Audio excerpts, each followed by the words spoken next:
Okay, so this is Void Rivals 32. Um, Easily one of the better books I got this week. As you know, I'm really liking Void Rivals and Energon Universe stuff is as a general rule, but this is a really really good one because it's just really quite clever. So this rock thing escapes from the edge of inside the ship that the Koblar people are living in, which I can't remember where that came from, but anyway, and then it comes plummeting downwards, and it crashes, and I can't remember his name now. I can never remember. Garrett basically said, "Oh yeah, it's this really, I've had ships die on me, but I've never had a ship literally die on me."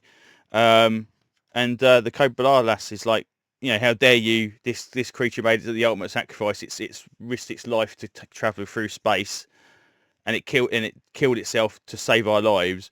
And she explains how Globulus would use it to surveil the humans, and the fact that it would the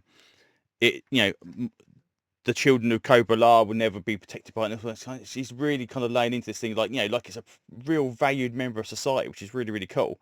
And he's like, he apologizes and says, okay, the Quintessons have to die because get my revenge for killing the ship. And he says, yep, definitely. I'm not a fan of the Quintessons. They killed my father. I need to get rid of them.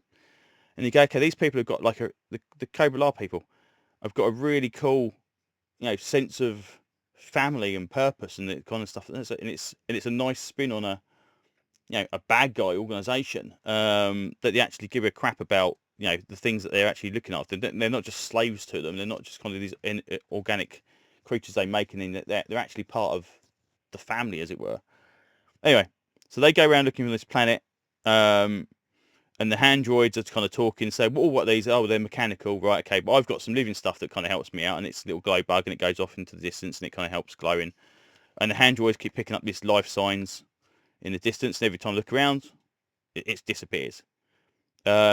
They get back to the camp, and these guys are looking about, all making jokes about eating it, and say, "Oh, that's no way to be, a member of uh, the actual organisation, the Royal Guard, as it were. You need to behave yourself." And it's like, okay, these guys got discipline. You're not doing a Cobra Commander, and she's not shooting them on the side, but she's just literally just telling them off.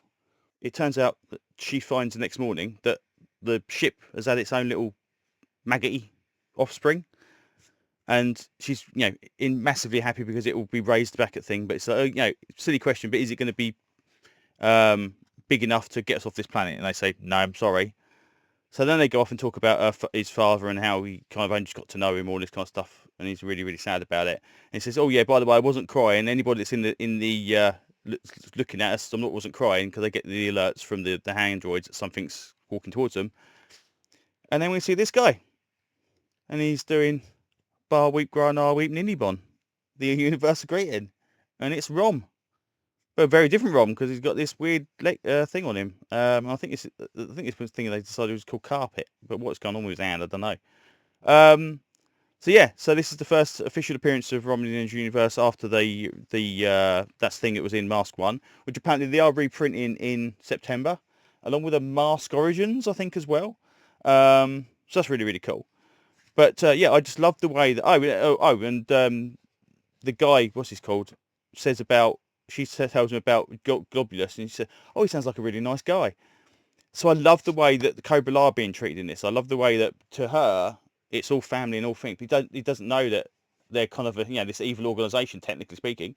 And the Void Rival people just can't wait to get to Earth to meet these really happy people. It's like, that's really really cool. It's really really well written. So yeah, I just thought this was a fantastic, well-written issue. Again, these kind of shades of grey and having organisations and groups being not quite as what you expect them to be is really, really cool. And I just love the way that they've handled the Koblar people. I think they're very, very good. So yeah, so I think that's pretty much all I can say about this one. Good to see Rom. Let's see if we get a Rom series. I'm hoping it's a Void Rivals thing rather than a Rom thing, but we shall see. I'm sure after a couple of months maybe we'll split off and do his own thing, but it would be nice to kind of do that, so we'll see. Anyway, I think that's enough rambling for now, so thanks for listening, and hopefully I'll see you on another video very, very soon. Bye-bye.